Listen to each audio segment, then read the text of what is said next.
Good morning and welcome to the Keystone Western Podcast. My name is Pedro. I'm your host and producer. This is the podcast where we talk about anything trucking, anything trucking related, from mental health, about people that have different experiences in the industry. I have a very special guest with me today, my friend Martin, who has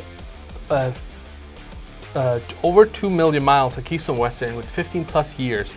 He has quite the glamorous reputation here at Keystone. So I was just reviewing with our VP the mileage that he has done at Keystone, and it looked like he's done an average of 11,000 miles a month for 15 I've been steady at it. Yeah, you've been steady at it. Hi Martin, welcome to the podcast. Well, thank you very much. How about you? How are you doing? I'm doing great. That's awesome. Just finished the trip and ready to go home. Yeah. But I hear there's a good dinner already waiting for us for tomorrow, so I'm looking forward to it. So we better hurry up here. We can't take it. We can't go till tomorrow with this podcast. No, not quite. No, I need a little bit of sleep before. All right. Tomorrow. So let's start off by how did you get started with trucking?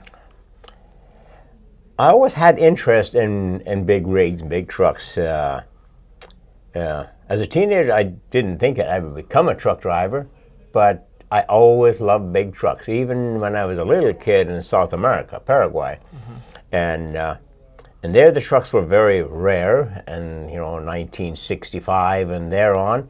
But we always were excited when we heard a truck coming through our village. We heard it from a distance off, and if we had a chance, we would run to the street and either wave at them or smell the smoke. I love the smell of diesel engine smoke. Okay. And that was me and my brother were the same thing, and we loved the big trucks. Never got to see any of them inside of it. I didn't get to climb, but they always interested me, and Calgary in the mid-'80s, or early '80s actually, that's where I got my driver's license. In Calgary? In Calgary, Alberta. Okay. Was quite a bit easy. I was glad I had done it there. Just before we moved to Manitoba, this is back to Manitoba actually, that's where we came from Paraguay here. So this was sort of my home province.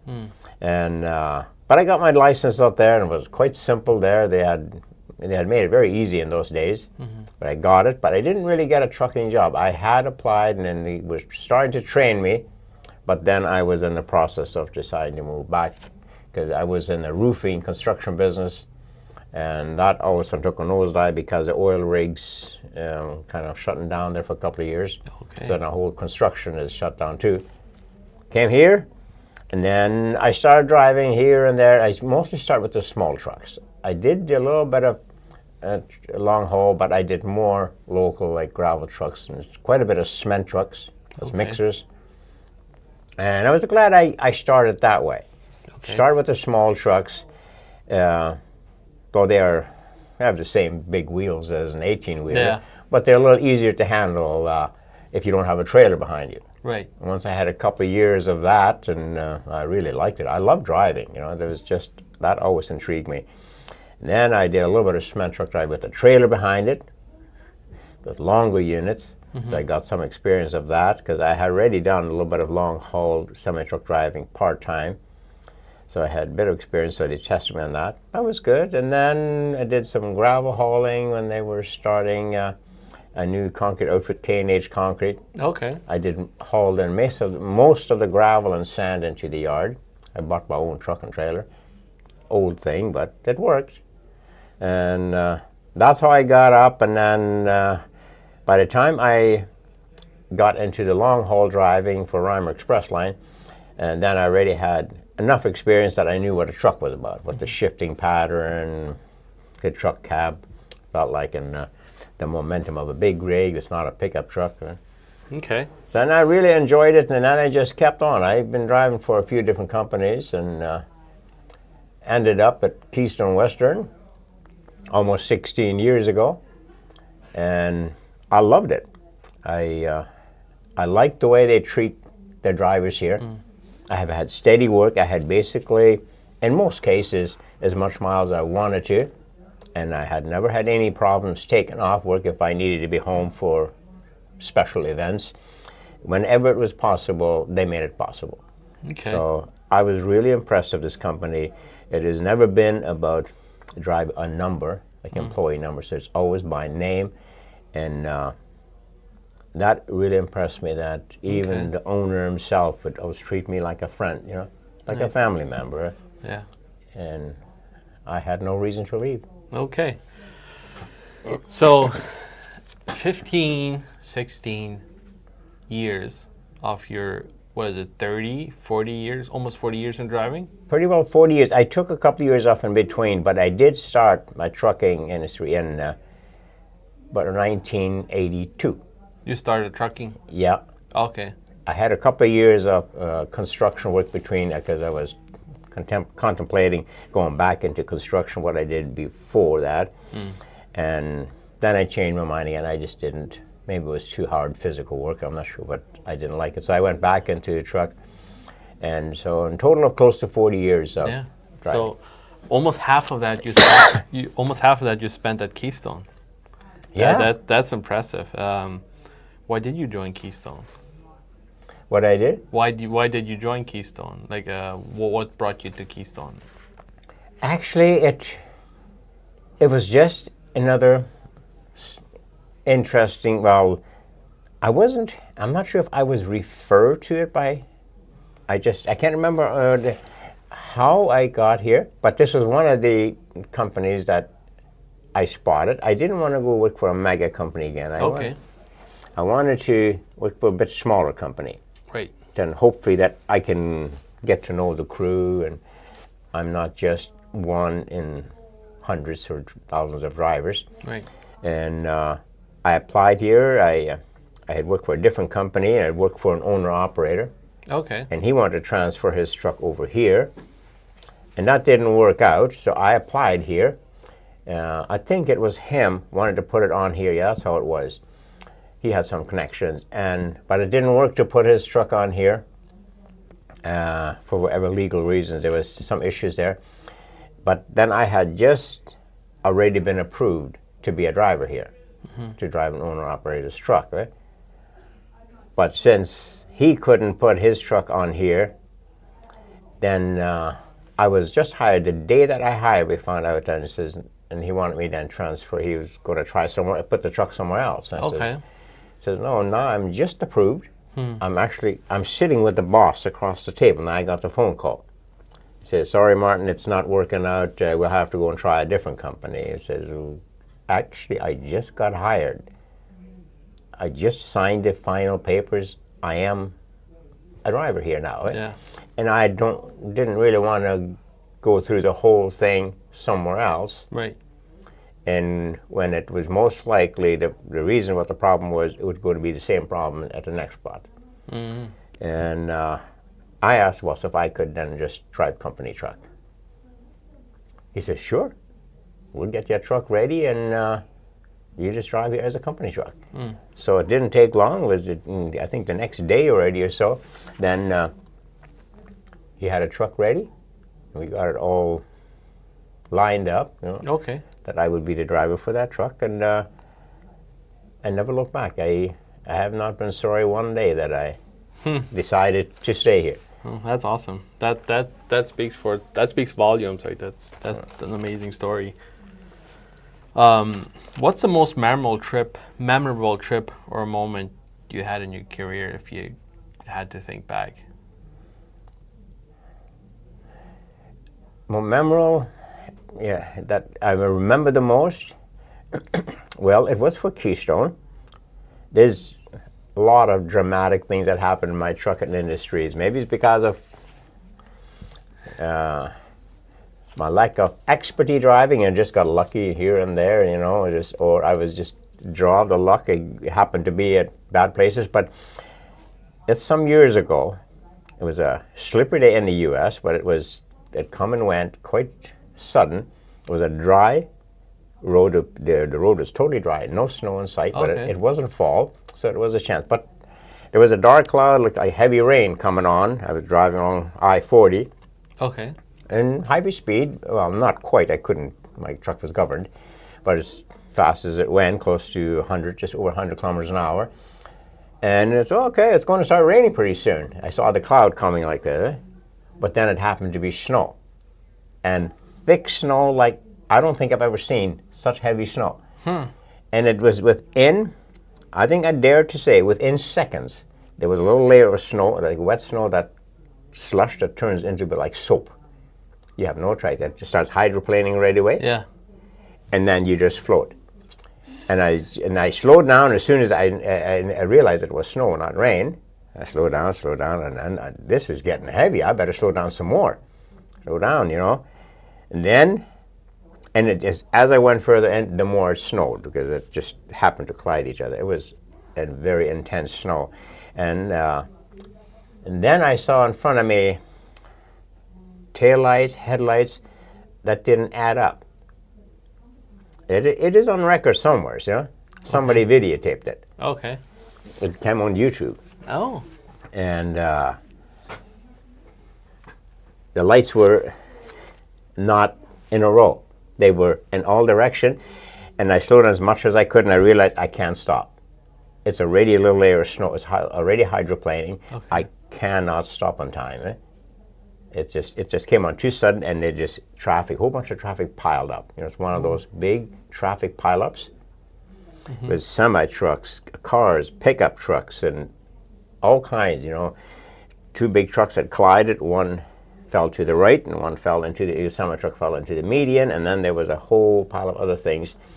And I said, okay, this is it, I can't avoid it. I'm just going to see if I can steer just a little bit, and hopefully I get an open spot into the ditch somewhere. I don't want to run over somebody. Right. Because if there's a car and the semi-truck loaded comes there, even I wasn't going that fast, but still fast enough, it would crush a car almost like a cardboard box. And I just followed the open stretch, and that happened to be the road. Right? The traffic had just happened to fall aside as they collided, and I went right through there, and behind me it closed up. There was only one vehicle that got through. Then after that, it was just all piled up on one jumbo, like everybody just crashed up. And I went through there scratch-free. Wow. Drive accordingly. If it's slippery, don't test it how far you can go until you start slipping, because that's when accidents happen. Once you know this is too fast, you'll start sliding. Once you start sliding with the semi-truck, it usually ends up in a bad place. So ride a little bit slower than what you could, and pay attention. Don't drive yourself too ragged. Keep up a good pace, but take a deep breath and always stay relaxed. Don't focus. And that was another thing, when you can't much see on the road, on the lanes, don't try and focus too hard on seeing where the lines are at. Your eyes are going to get tired, and you're going to get blinded. Not physically blind, but a whiteout, Yeah. And that all of a sudden, you just simply can't tell where the road is. Because your eyes, they get too much. If you focus too much, and it's a whiteout, and then you can get to the point where you just simply can't see the road. It's just the eyes. There's a name for it, a professional name for that. Okay. But look at general. I've done it so many times. When you're on a road, and you can always tell the bush or fence, and where the road is at, because very often in wintertime, the road is completely covered. You cannot see the lines. You cannot see where the edges of the road is. But then you just look at the road, at the shape of it. Don't go too far to the right, because you'll be able to tell about where the road and where the shoulder starts. Yeah. But look at it more general. Your eyes won't get half as tired. Okay. But if you focus too much, because you got to see the lines, or you got to see the edge of the road, right? Your eyes will get tired, and then you're busted. That's when you lose. That's when you lose. Yeah. Keep your eyes relaxed. There was another story, like a bundle of wire. Somebody had lost a bundle of wire, and that got caught up in my trailer. Trailer didn't get damaged, but it got stuck underneath the trailer and got hooked onto the trailer axle, and it dragged with me. But as I was going, I couldn't tell whether it was a car or a piece of freight, or what am I dragging behind me. When I went going, as soon as I was clear of that, I pulled over on the shoulder, and I ran back, like pulled shoulder and stopped, went back, and look what it was, like with heart just about pounding out of my chest. Yeah. Like, what if it's a person, Yeah. It went so fast, and I checked the mirrors as much as I could. As far as I could see, I didn't touch anybody. And but one of the trucks and trailers, whatever, they had whole wire rolls, and one roll had rolled off, and that hooked onto my trailer. It rolled right underneath my trailer, and it was just wires all over the place. So I quickly carried aside, because that's a bit scary, because I can't forget that. I didn't know if there was going to be a car dragging behind me, a person, or a piece of an object of a vehicle, you know. So it was lucky. I mean, I did not get hurt, and I didn't hurt anybody. That I made sure of. But yeah, that's one time I remember. I bet that's very memorable. What's the biggest change in the trucking industry that you've seen since you started? Biggest change? Yeah. I mean, I guess there's a lot of them. Like, so many things have changed over the years, and they keep on changing. Electronic, automatic trucks, very much going into automatic trucks.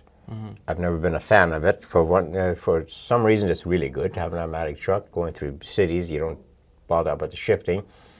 But for me, it's going too much electronic, too much computerized. Trucks are becoming some a bit like a computer with wheels. Yeah. And I work better with the old school trucks. You shift it, and you don't have electronic sensors and gadgets squealing and screaming at you and warning you. Or shutting you down. Yeah, and it has improved a lot. I mean, traffic has increased all over the place. Vehicles are much better. They're better riding, inside better equipped, and there's a lot of things that has improved in the trucking industry and more organized. Okay. Do you ever drive a cab over?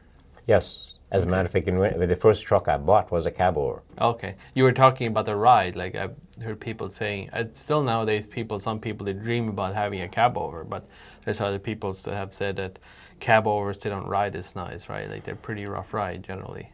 They are. But the one I had a very short one. I had a cab over at Rime Express Lane. They made them as short as possible. Yeah.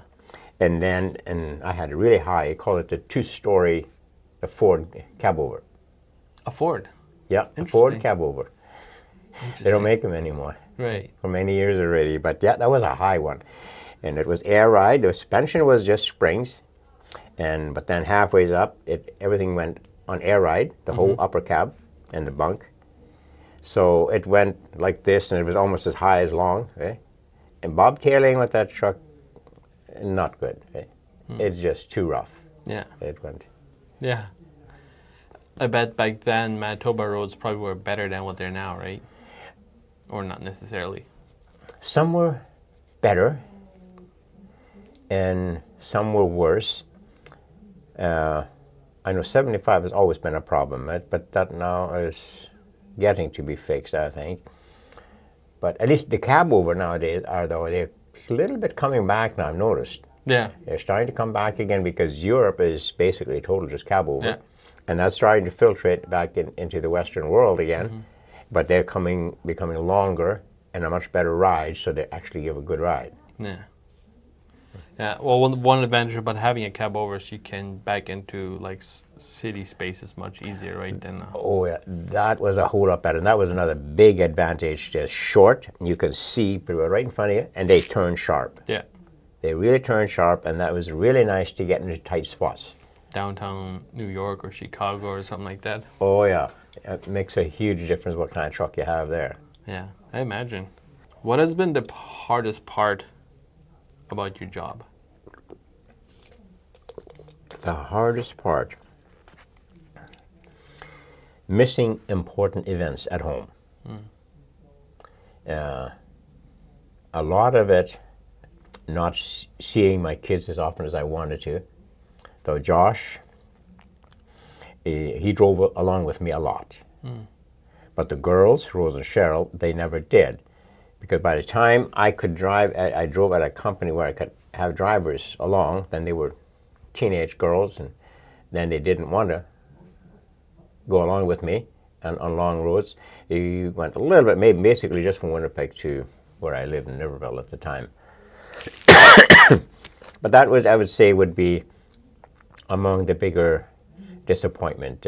Too many times missing important events, whether it's birthday parties and banquets, and just I wanted to be at home for a certain part, and I couldn't.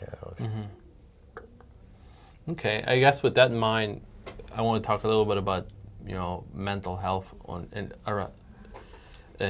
within the trucking industry. I feel like it doesn't really get talked about. It's drivers are on the road, they're alone, and it's can often be very challenging for mental health, right?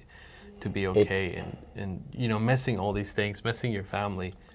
Yeah, and that's why not everybody is cut out to be a long haul driver. Right. I've always preferred to work by myself, even when I was in construction. It did not take me long at all. I picked a job where I could work by myself. I like to work by myself. I seem to get more done. Maybe the whole project doesn't move as fast, but my work itself, I can do better. I need to focus, and I don't like spaziering when visiting when I'm working. Right.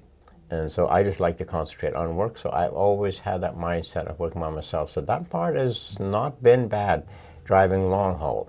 Okay. I was very fortunate that my wife could handle that part. She's a go-getter herself, self-driven. She always had her own business, accounting, paperwork. So it was next to never that she would get bored at home not knowing what to do. Eh? Okay. She's always busy, so that was a real plus for me. I didn't have to worry about that. And I enjoyed working on the road by myself. And I hadn't had a mental issue like that. I was get too lonely. I mean, there was lonely days. I wanted to be home, and I wanted to be with friends, at home having a good time, barbecues and all kinds of stuff. Yeah. But that's about it. Yeah. Okay. What would you think an advice, for example, what would be a step to take for drivers to avoid problems like that, like where they have to struggle with the loneliness of the road? I mean, like you said earlier, I guess not everybody's cut out for it, but... That's true. I used to train a lot of new drivers coming on, and majority of them, they didn't last long. It started off, it's almost like a holiday job. You get to travel right across the country and you get paid for it. Right? Mm-hmm. And if you get to do the job that you like, usually trucking, drivers that come on, the first little while it's exciting. They love it. But if they're not mentally fit or ready to drive alone and drive those long roads and actually enjoy the driving enough that you can make it through all the legal aspect of it, all the responsibility of scary roads, icy roads, and hot days road, the truck breaks down, and then you get a whole bunch of challenges, from mechanical challenges to legal challenges when your DOT checks you out to make sure that your truck meets up with what's done, that does not get intimidating, that you lose heart on that, because sometimes some officers, they can be very direct. If they think that you're not catching on, they'll make sure you're catching on. Right. Okay. And to some guys, that gets very intimidating, and they don't like that. And I didn't like those like that either. But we got to go through that, and they just out there to do their job, make sure everything stays legal. Yeah. Some are driving it a little bit tougher than other officers, but that's their job. Yeah. Exactly. How do you stay motivated for so many years? I guess what I'm trying to get at is people sometimes lose motivation if they do the same thing for many years. How do you stay motivated? Get up every day and continue doing this job. I enjoy driving. I think that's the biggest part of it. I enjoy the traveling. In the work of it, I feel good when I fix something and it works great. I like almost every part of it. The driving, the fixing, the repairing. I'm a fixer-upper. I love fixing things. Okay. And making something work that everybody else thought it didn't work anymore. And looking forward to where I'm heading. I'm looking forward to the destination I'm going, meeting up to certain places. Though when I'm on the road, I'm not sightseeing. Okay. I've done very little of that through all these years. I talk to truckers that they know about almost every special place, the stars and movie stars and country stars, and they've seen their places, they took that advantage, and I haven't taken much interest in that. I just love the work. I love to work. I don't like sitting around doing nothing, so I have to get moving and do something, and this happens to be a job that I enjoy doing. Okay. Nice. So what advice would you give to new drivers coming into the industry? Take it serious. Don't expect too much. Don't expect it to be a holiday drive, because you got to go along with it. There's too many of them that come in from pretty well half-ton pickup truck onto a semi-truck, right? And then full onto highway driving. Even though they go through the training and school, they are being more, I don't know if it's the right word, rigid about it. They try to get the drivers more prepared for the roads. But don't expect too much. And I don't know if the message has gone through already well enough that don't expect to make a mega money. I've heard all these stories, and some guys come on, how much money does truckers make, As soon as I'm in there, I can get my own truck, and I'll make all those thousands and thousands of dollars, Step back a bit. If you have that mindset, you will probably go broke. Take it easy, just enjoy your job. Yeah. Don't expect too much, Okay. All right. What is the key to a long career as a truck driver? I guess it kind of goes hand in hand with the previous one, like. Yeah, just keep at it and keep a positive mindset. Don't let the bad things bother you. It's very easily at times, depending on how sensitive you are, to let the trouble part of the trucking industry bother you. Get it on your nerves, whether it's you think you're being put in a doghouse at the company, it seems like other drivers are getting all the good loads and I'm here stuck with the other loads.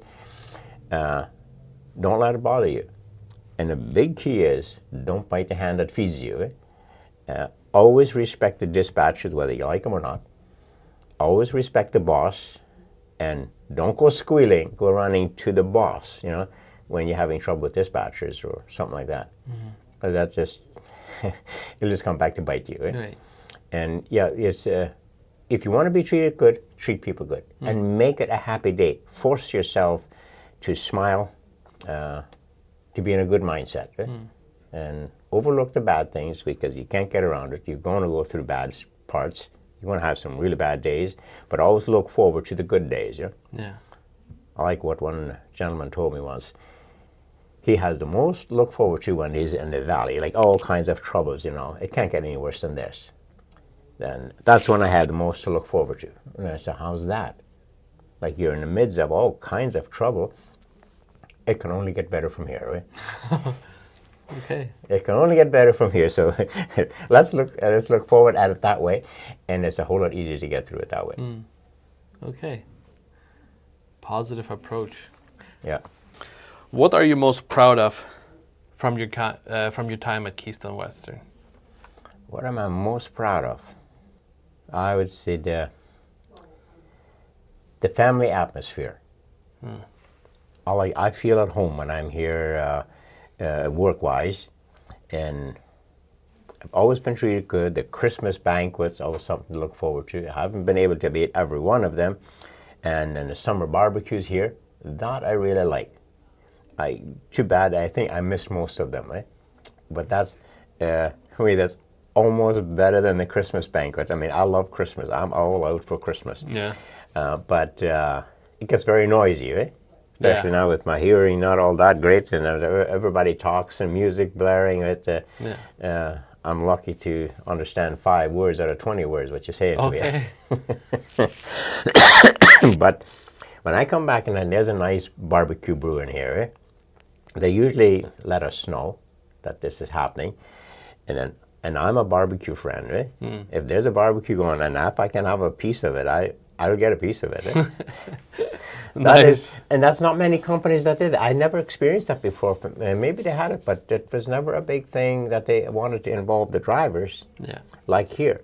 that was something really nice to look forward to, that they would offer that to their staff in the building and all the drivers, local drivers and medium, what do you call that again? Regional drivers and the long haul drivers. And I think that's special. That's, to me, I think it's rare, and don't give it up. Okay. Keep it up. Nice. That's good to hear. That's always a challenge, like I keep on thinking about what could we do different? How can we plan it so that drivers can participate, right? Like, it doesn't always work out that you can be home, and it's unfortunate. Like, you try to pick a best date, usually a Fridays where most of the drivers would come home. I mean, a lot of drivers come home on a weekend, right? But sometimes you're lucky that most of them come home Friday, especially if it's leading up to a long weekend or something like that. So that can be a challenge. It's hard to get the right day and impossible to make it everybody fit, Yeah. But to me, that's a really good thing to look forward to, and I think that's rare. I don't know how many companies do it, but that's a special treat that this Keystone knows how to make the drivers feel part of the company. And I don't know if every driver looks at it that way, but I do. Okay. I feel part of the family, and I like it the way they make the drivers feel that they're part of the office family as well. Right. That when I come out here, I'm not just a stranger, and that I'm part of Keystone. I'm just simply part of the company, part of the family. That is a good part what you're doing here, and take an interest and bring it out to the public, and make the drive. That actually makes the drivers feel even more part of it than just, hi, how you doing? It's good to see you again, Right. And then 5 minutes later, you're gone. You don't see him again till next time. But this is good, and just a good atmosphere that this company has developed, and I'm hoping that it will stay that way. That type of atmosphere where we can easily communicate between office and drivers, even from the high ranking, from the owner, from Norm Curtis and down, and we can have a nice visit. To me, that means a lot. I have no point in, no reason and no desire to suck up to the management. I have spent very little time actually in the high-ranking officers, like Norm Curtis and the other David, I think, the other guys, and any of the other ones. I spend as little time in there as possible. Not that I don't like them. Maybe I feel a bit intimidated, like, what am I doing here? Just a truck driver, and here's a big shot. He doesn't act like a big shot, Right. Acts just like a normal friend, and that means a lot to me, and I can feel comfortable walking into the office. I don't have to wipe sweat every time somebody asks me, like, can you come and talk to me for a bit,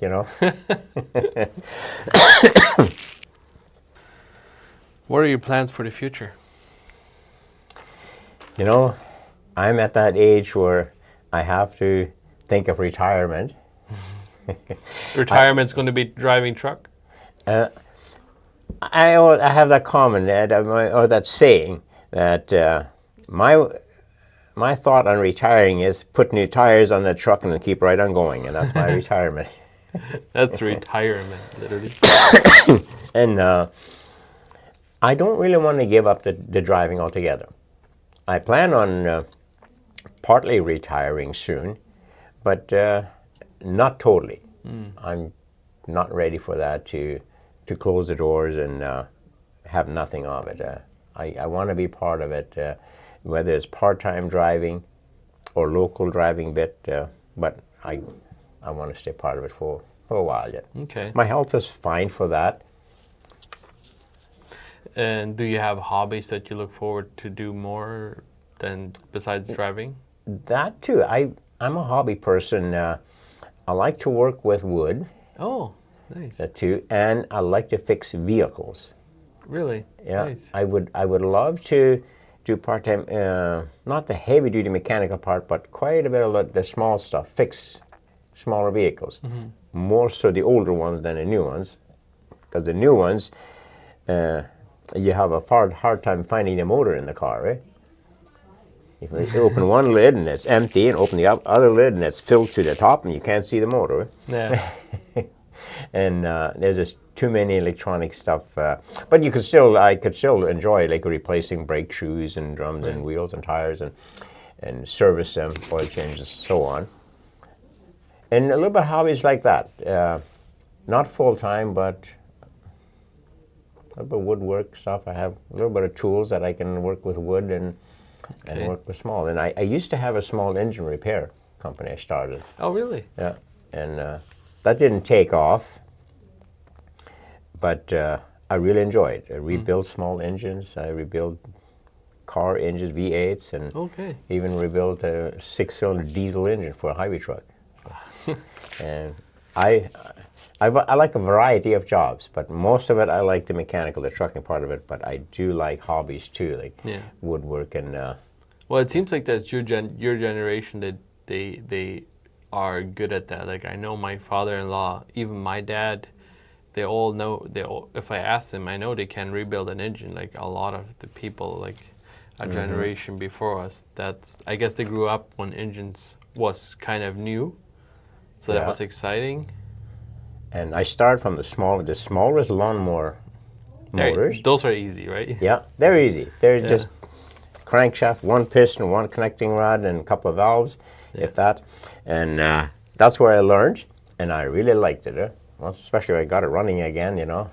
Yeah. That was a big achievement. And so I really enjoy working with small engines, and not so much with big ones. They're just simply a bit too much. Nowadays, a new engine, they have so much connection with the electronic stuff to it. I need upgrading and computer stuff, and I'm not interested. You need a computer degree too. I need a computer degree in which I don't have. That's awesome. Okay. So what is it? What do you do to unwind after a long trip? I was talking with Josh last time. He said a long hot shower. Like, I have that in mind. Like I was kind of like that too. Like when I came home from a long trip, I'm like, okay, first thing, long hot shower. But I guess there's a lot of other small things that you can do. I do too. Like a nice hot shower, that is good too. I never been one for taking long showers. Warm bath. I don't like hot bath because I feel that my head is getting too hot. So I'm not much of a hot tub person. Okay. So what I like to have a winding down is just sit in my comfortable chair, and in the summertime have some tereré, wintertime some mate, some snacks, some small food, and just relax, watch a movie. Yeah. And then finish it off with a good barbecue. Yeah, that can very easily end up as a good hot barbecue. Then that for me is relaxing, even though I'm in and out and forth and back with making sure the burgers and the steaks and all get done right. Yeah. But that's energetic so much for me because that's actually relaxing. Okay, nice. That's awesome. Well, thank you very much for being part of the conversation to join me today, and thank you for your dedication to Keystone for so long time and to the trucking industry, and and relaying your information to drivers, to other people, young people that that might still be in high school that might watch this and like, maybe I want to be a truck driver. Thank you. I hope so. Thank you very much for being on. Thank you for having me. I appreciate it. Yeah. Be safe out there. Have fun. I plan on. See you next time. All right.